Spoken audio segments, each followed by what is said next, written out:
Jomcar 25 maraming pasabog ang magaganap dahil masusurpresa si Jomar pag nakita niya si Carla.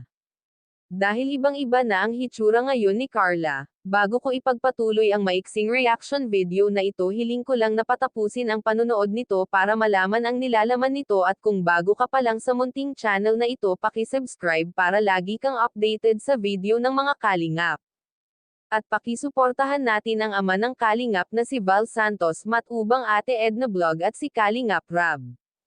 Isang mapagpalang araw sa inyong lahat mga Kalingap at shoutout nga pala sa patuloy na sumusuporta sa aking YouTube channel lalong-lalo na sa mga viewers natin na walang sawang nanonood at sumusuporta, salamat.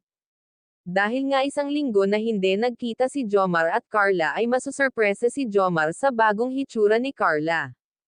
Dahil itong si Carla ay lalong gumanda kaya tiyak na maninabago si Jomar dahil mas lalong gumanda ngayon ang dalaga.